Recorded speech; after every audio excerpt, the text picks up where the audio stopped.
So, Pet Sematary 1989 version, I felt that this movie was what you would call an absolute classic horror film of now and of then. I feel that this version is one of the best Stephen King adaptations we've seen, not of just that particular film, but of all the Stephen King adaptations that's out there, like It, The Shining. It's in that conversation in my eyes. It might not be the best, but it's in the conversation. Okay, that's good.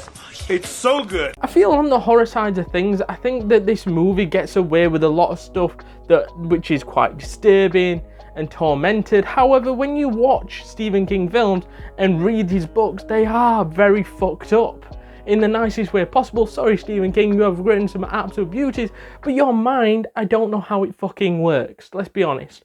You might need a sit down and some fucking counselling. I just want to say, guys, before we get into the rest of the video, thanks for the support and the continued support, but anybody that has not yet subscribed, please hit that subscribe button, hit that like button, as we want to get more content out for you guys, and the only way we can do that is with your support, and you can do that right now by supporting the channel by hitting that subscribe button, hitting that like button. Let's get back to the video.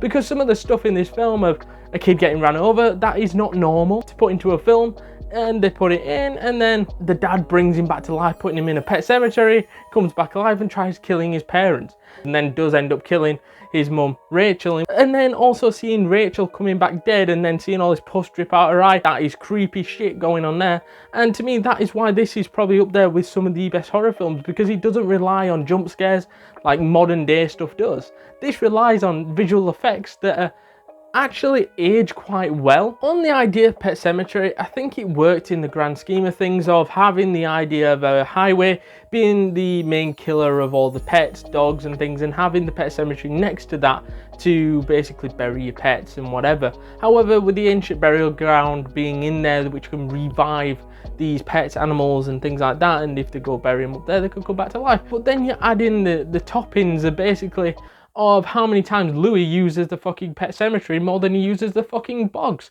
I think that was very intriguing, as at the start of the film we see Louis use the pet cemetery when Judd shows him that he can bury pets up at the top part of the pet cemetery, and when he does that it can come back to life, as he did that because he didn't think his daughter Ellie was ready yet for the cat's death, and then he manages to bring Church back, and you're thinking, wow, it's back, and a little bit different, but you're thinking maybe this could work out, and then you realize it's a horror film, so obviously it's not going to work out, and he's sort of like a possessed evil cat. And then Gage ends up getting killed and looking at the kid thinking only if there was a way we could bring the kid back, and he does. He buries the kid in the pet cemetery and then brings him back to life and thinks he's going to be normal.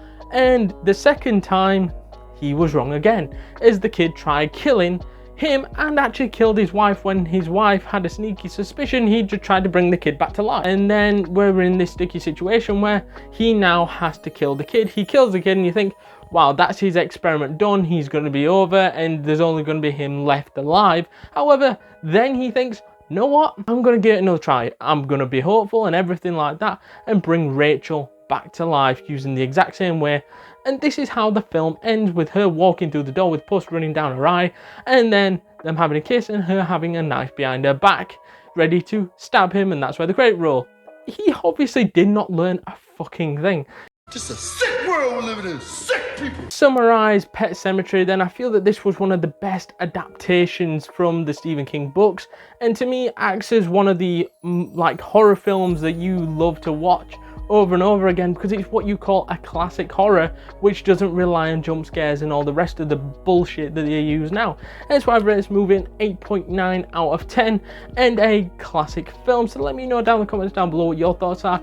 Is it good? Is it bad? Is it terrible? Is it amazing? Let me know down in those comments down below, please. Also, I've noticed not enough people have been smashing that subscribe button. Yes, you guys at home can help us by hitting that subscribe button, hitting that like button, hitting that notification bell, and I shall see you guys in the next one. Later.